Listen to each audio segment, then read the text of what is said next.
Si tu te demandes ce qui est pire entre un paquet de chips et une canette de soda, ce que les graisses et le sucre font à ton corps et à partir de quand ça devient dangereux, t'es au bon endroit. Et on finira par la partie où je vous parle de l'avancée de mon projet de longévité. J'ai des super bonnes nouvelles pour vous. Quelques minutes qui te feront vivre des années de plus. Je te présente Xand et Chris Van Tulleken, désolé pour la prononciation. Deux jumeaux britanniques et médecins qui ont réalisé une expérience pour le moins intéressante. Pendant un mois, Xand ne pouvait plus manger de sucre, alors que Chris, lui, ne pouvait plus manger de graisse. Pour vous donner une idée, ça veut dire que Xand ne mangeait finalement plus que de la viande, des œufs, du fromage et pas de légumes en fait. Parce que même dans 100 grammes de brocoli, on trouve entre 1 et 2 grammes de glucides.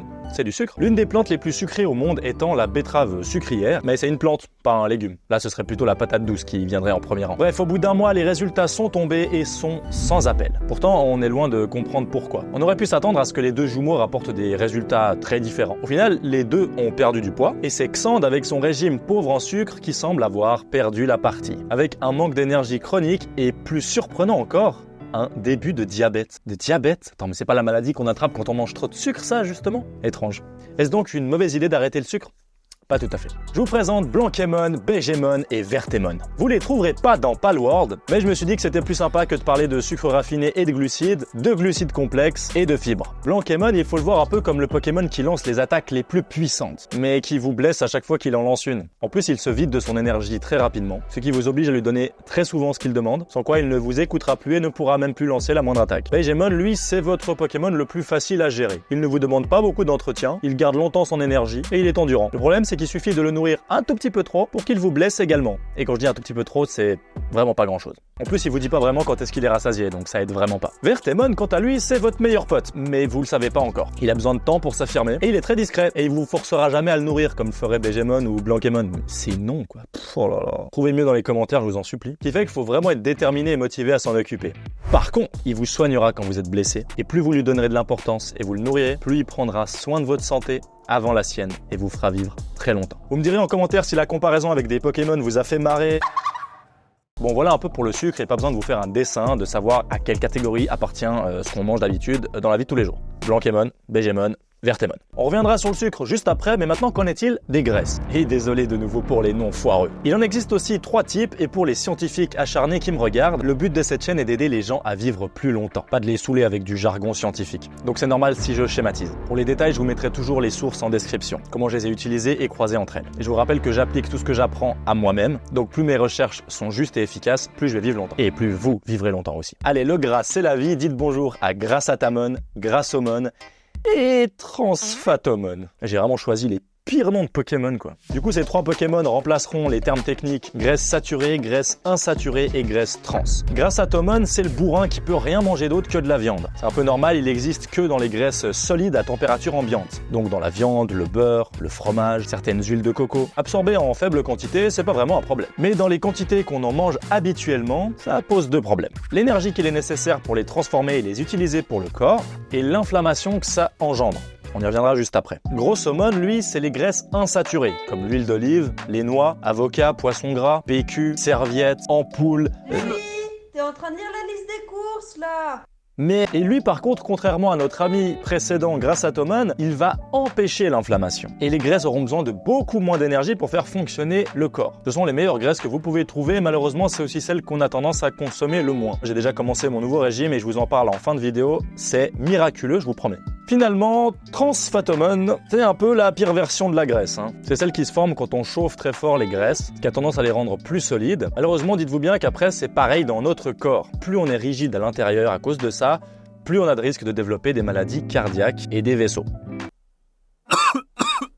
Bref, si vous mangez des aliments frits, trop cuits ou trop industrialisés, comme les chips par exemple, vous êtes alors sûr de lancer une belle grosse bombe dans votre organisme. Sans parler de toutes les substances abominables qui s'y trouvent en plus. En petite dose, ça vous fera pas grand chose, mais le problème réside surtout dans les quantités et la fréquence. Et on verra ça en détail dans d'autres vidéos, parce que c'est très important. Ça explique pourquoi de plus en plus de monde sur cette planète développe le diabète de type 2, qui est l'une des 4 grandes maladies qu'on va pouvoir éviter grâce à cette chaîne YouTube, mais qui bute la plupart des gens avant 80 balais. Il faut voir la vie que tu mènes jusque-là. D'ailleurs, abonne-toi si tu veux vivre beaucoup plus longtemps parce que je te partage sur cette chaîne tout ce que j'apprends et que j'applique à moi-même. Et merci aux 900 légendes qui ont déjà rejoint l'aventure et qui ont décidé de vivre plus longtemps que moi. Bande de monstres. Bon, certains d'entre vous se demandent peut-être si on va parler de cholestérol dans tout ça. Et oui, c'est l'heure d'élucider le mystère autour de ce mot qu'on entend souvent sans vraiment savoir ce que c'est. Le cholestérol, on va pas entrer dans les détails ici, mais il faut savoir que c'est un truc vraiment important en fait. Et quand on entend ce mot, j'ai l'impression qu'on pense tous à un truc un peu mauvais qui bouche nos artères, ce genre de choses. Mais en fait, pas du tout. C'est un peu comme dire qu'une ambulance est dangereuse juste parce qu'elle est toujours à côté d'un accident. Le cholestérol, c'est l'ambulance, c'est pas l'accident. Et c'est dommage parce que le cholestérol est vraiment important, il faut pas l'éviter. Il aide à la création des hormones qui réagissent une grande partie de notre façon de fonctionner. Il aide à synthétiser la vitamine D qu'on a déjà pas beaucoup à notre époque, produite avec les rayons du soleil. Le cholestérol constitue les membranes cellulaires. Vous me direz dans les commentaires si vous voulez que j'entre plus dans les détails scientifiques et techniques ou si c'est déjà assez comme ça. Parce que mon but c'est pas de remplacer ton médecin, mais de vous partager ce qui marche pour moi, mes découvertes et ce qui pourrait vous faire vivre beaucoup plus longtemps. En bonne santé surtout. J'insiste parce qu'entre les pro-carnivores, les végétariens, les médecins, ceux qui ne peuvent pas s'empêcher de donner leur avis, que j'encourage d'ailleurs dans cette chaîne YouTube, je veux pas qu'on pense que je prône un régime ou un autre. C'est encore trop tôt à ce stade de l'aventure pour s'avancer comme ça. Chacun se fera son opinion en testant diverses choses et avec du bon sens. Bon, du coup, on a pu voir que ni les graisses ni le sucre sont vraiment à la base un problème pour la santé. C'est même obligatoire pour vivre. Mais qu'il existe des types de sucre et des types de graisses plus ou moins inflammatoires et plus ou moins dangereuses. Et qui du coup vous feront mourir prématurément. Désolé. Au final, tout ce qui va inflammer votre corps et empêcher vos cellules de fonctionner correctement. Je vous mets en description un livre qui parle très bien des dangers de ces inflammations sur le corps. Mais ce qu'il faut retenir, c'est que le corps a beau savoir traiter beaucoup de choses de ce qu'on mange, même les pires, ça veut pas dire qu'il le fera très bien toute sa vie. C'est justement petit à petit, en faisant les mauvais choix, qu'on finit par contracter l'une des 4 pires maladies qui tue la plupart des gens aujourd'hui. Le diabète, le cancer, Alzheimer et tes goûts musicaux.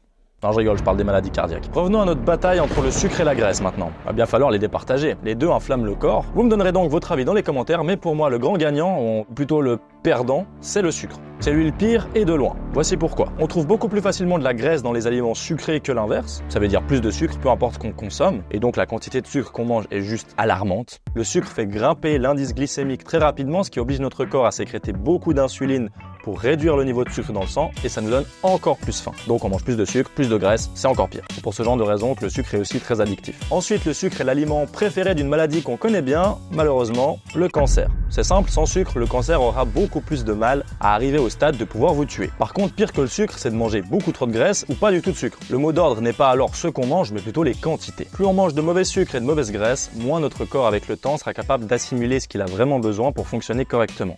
Et on aura beau manger les bonnes choses plus tard, on aura beaucoup plus de mal à s'en servir. C'est pour ça qu'il vaut mieux commencer tôt. Ne pas se priver ne veut pas dire exagérer, n'est-ce pas ? J'ai tout au feu. A l'inverse, manger de bonnes graisses, de bons sucres en bonne quantité permet en quelque sorte de renouveler nos cellules et de ne garder que les plus résistantes. Ce qui permet de rester jeune beaucoup plus longtemps et de retarder au maximum les maladies qui pourraient nous tuer prématurément. Il est mort. Je vous laisse me dire si vous êtes d'accord avec tout ça, mais je vous fais un petit retour sur mes 2 premières semaines de l'aventure de vivre jusqu'à 120 ans. Avant de commencer le challenge, je mangeais vraiment beaucoup de Nutella, de gaufres, je buvais beaucoup de soda. C'est toujours le cas, mais je dirais que je suis passé à 20% de ce que je consommais avant. Comme je disais dans ma première vidéo, on va pas faire ça d'un coup, mais étape par étape. Sinon, j'ai aucune chance d'y arriver. J'ai remplacé les pâtes et le pain par beaucoup plus de légumes verts, du poulet et des graines. Et je me suis fait un petit cocktail maison pour booster mon système immunitaire. Immunitaire. Je vous donnerai la recette complète quand il sera abouti. Bon, en gros, voilà à quoi ça ressemble. J'ai pris cette photo ce matin juste avant de finir le montage de la vidéo. Du coup, voilà ce que j'ai constaté en seulement 2 semaines. Tout à meilleur goût, genre je mangeaille sur des noix de cajou. Ouais, on en est là, ouais. Je refais du parcours dans la rue comme un gamin. Des fois, je marche et d'un coup, j'ai envie de courir sans aucune raison. Donc, beaucoup plus d'énergie. Va falloir que je trouve absolument une solution ou que j'emménage avec une nymphomane. Parce que j'ai besoin de dormir jusqu'à 2 heures de moins que d'habitude. Et pourtant, au réveil, je suis beaucoup moins fatigué qu'avant. Ensuite, les problèmes de la vie de tous les jours qui d'habitude me stressaient énormément m'affectent beaucoup moins. Je suis beaucoup plus serein par rapport à tout ça. Et c'était vraiment pas gagné. Et j'aurais jamais pensé que ce serait l'alimentation qui changerait quoi que ce soit à un truc pareil. Finalement, ma capacité de concentration s'est largement améliorée et j'arrive à aller au contact des gens beaucoup plus facilement et surtout naturellement.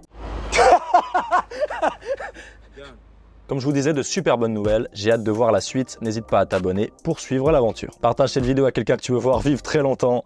Ciao!